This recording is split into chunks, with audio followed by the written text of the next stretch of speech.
I'm Mason Pelt for Push ROI. Today's rant is that people way overcomplicate intros and it needs to stop. By intros, I mean the process of sending an introduction between two parties you know. It's pretty simple. The email should read, so and so meet so and so. I thought you two should meet for a reason. Ideally, because you have asked them if you would mind if you sent an introduction and discussed it with each party.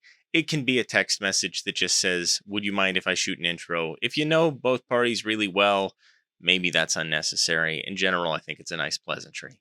But once you've done that, you have sent an introduction.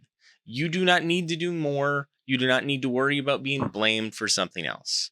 I have heard a lot of reasons people would refuse to send intros, and those usually tend to be anxiety fueled narcissism, such as if I introduce a professional investor to a startup founder and then the investor makes an investment and then that investment doesn't work out, the investor will be mad at me. And the answer to that is very clearly, if you are so important that a professional institutional investor completely overlooks their entire due diligence process to make an investment, you are so important that the failure of that investment is not going to taint your reputation with the investor. I've heard people say I won't introduce a service provider to someone looking for a service because what if the service provider does a bad job?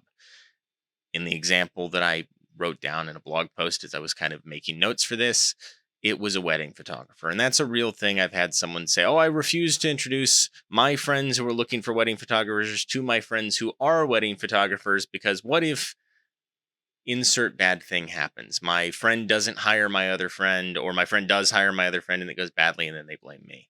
And the answer is trust people to be adults. Like, don't infantize your friends so much that you think your friend who's a service provider doesn't know that sometimes people don't hire them or understand how to bid on projects, or that your friends are just going to hire someone solely based on your introduction. And then the last one, which happened to me, someone made an intro. They definitely should have just made an intro, but they wanted to be involved in the process for reasons that are still kind of unclear. And because they were a part of a process during what should have been a contract negotiation, things were said to them. Those were not relayed to me, and it only came up in the course of arbitration that things had been agreed to that I didn't agree to.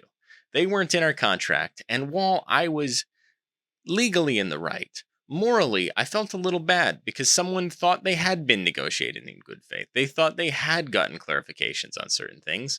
And frankly, some jackass got in the middle of a process that they had no reason to be in and created a communication conflict.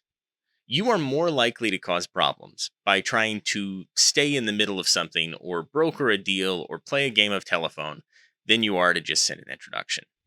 You don't have to introduce anyone to anybody. You do not owe anyone in your network an introduction to anyone else in your network.